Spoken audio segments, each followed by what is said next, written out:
திருச்செந்தூர் கடற்கரையில் கரை ஒதுங்கும் ஜெல்லி மீன்களால் குழந்தைகள் உட்பட 5 பேருக்கு காயம் ஏற்பட்டுள்ளது. கூடுதல் விவரங்களை செய்தியாளர் பவானி வழங்கிட கேட்கலாம்.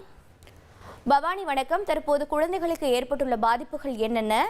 மேற்கொண்டு பாதிப்பு ஏற்படாமல் இருக்க இந்த ஜெல்லி மீன்களை அப்புறப்படுத்தவோ இல்ல கரை ஒதுங்காமலோ இருக்க என்ன நடவடிக்கை மேற்கொள்ளப்பட்டிருக்கிறது?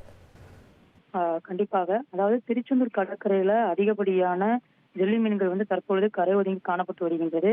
இதனால் குழந்தைகள் உட்பட சுமார் 5 பேருக்கு காயமானது ஏற்பட்டிருக்கின்றது. அதாவது திருச்செந்தூர் முருகன் கோயிலுக்கு தினசரி பல்லாயிரக்கணக்கான பக்தர்கள் வருகை தருவது வழக்கம். வரக்கூடிய பக்தர்கள் கடலில் புனித நீராடி முருகனை வழிபட்டு வருவாங்க. இந்த நிலையில கடலில் பக்தர்கள் இன்று நீராடி கொண்டிருக்கும் பொழுது உடலில் அரிப்பானது ஏற்பட்டிருக்கின்றது. இதில் 3 குழந்தைகள் உட்பட 5 பேருக்கு அரிப்பு ஏற்பட்டிருக்கிறது. அது மட்டும் இல்லாமல் கை, கால் மற்றும் முதுகில் காயமானது ஏற்பட்டிருக்கிறது. இதையடுத்து கடற்கரை பகுதியில் பாதுகாப்பு பணியில் ஈடுபட்டிருந்த கோவில் கடற்கரை பாதுகாப்பு பணியாளர்களிடம் இது குறித்து கூறினார்.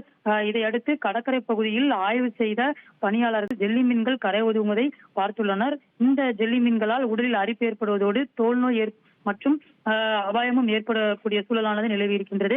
இதைத் தொடர்ந்து ஜெல்லி மீன்களால் பாதிக்கப்பட்ட பக்தர்கள் கோவிலில் இருக்கக்கூடிய மருத்துவ முகாமில் முதலுதவி சிகிச்சை பெற்று தற்போது சொந்த ஊருக்கு திரும்பி இருக்கிறாங்க. இது குறித்து உரிய ஆய்வு செய்து ஜெல்லி மீன்களால் பக்தர்களுக்கு ஏற்படும் பாதிப்பை தடுக்க நடவடிக்கை எடுக்க வேண்டும் என்று கோவில் தரப்பில் மற்றும் பக்தர்கள் மற்றும் சமூக ஆர்வலர்கள் பலரும் கோரிக்கை விடுத்திருக்கிறாங்க.